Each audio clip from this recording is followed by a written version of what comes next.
to the extent that we are minting 1 billionaire every 5 days. This is some sort of a record, not just for us as a country, but also globally. There haven't been too many cases where a country has minted 1 billionaire every 5 days. So that's a great achievement and a great positive.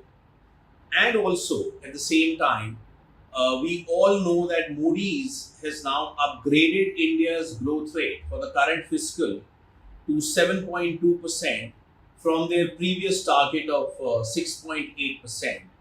This is also great news because obviously we are, even with 6.8%, we are the fastest growing large economy of the world, but more is always better in this case. So 7.2% growth rate is definitely commendable in an environment where the global growth is only coming down this year and it's going to come down more next year. And in a situation where economies like China and parts of Western Europe are not doing well at all, India is like a best house in a pretty ordinary neighborhood. So, all these are extremely good factors.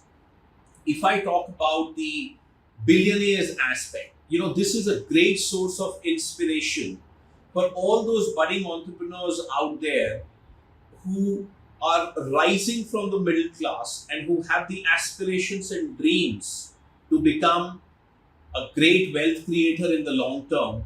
Whether they become billionaires or they become worth $100 million, that is somewhat besides the point. But the fact is, this is a great source of inspiration for all budding entrepreneurs of this country. Another good aspect of this number is that there is now democratization in terms of ultra wealthy in the country. So, ultra wealthy, if you take the definition of 1000 crore plus as ultra wealthy, the good news is that now these ultra wealthy come from 97 cities in the country. Till a few years back, this number used to be only about 10 to 15. So the fact that these ultra wealthy are coming up from so many cities and towns of this country, this is again great democratization of the wealth, and this is again a source of inspiration for everybody in the country, whether they come from large cities or smaller towns. So this is a very, very positive aspect. But I have two cautionary messages here. A, the disparity of wealth in the country is now growing at an alarming rate, and our disparity of wealth between the most wealthy and the most poor is now not only at an all-time high for India, it is also one of the highest in the whole world. So that is a situation which we need to ponder about, because this is not great for the social fabric and for a feeling of financial inclusion for everybody in the country. That is one. Secondly, what I would say is that as far as the economic growth is concerned, it's great that we are growing at 7.2%. And obviously, there are a few tailwinds. So, the tailwinds include a good monsoon, for example. We believe that the rural spending is going to do better. The private sector capex at the moment is doing extremely well, and that is also boosted by the fact that so much money is being raised from equity as an asset class through IPOs, through QIPs, through private equity fundraisers. So that is also adding to the capex boom in the country. That is also good news.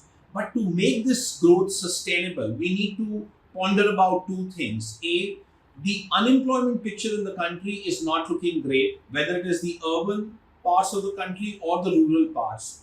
So we need to now think about how to increase employment in the country, because that will be great not just for economic growth but also for improving the social fabric of this country.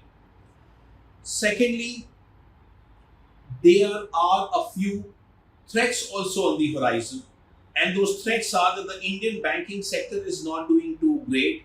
Their net interest margins are going down, the credit growth is also coming down, and there is pressure from the NPAs rising again.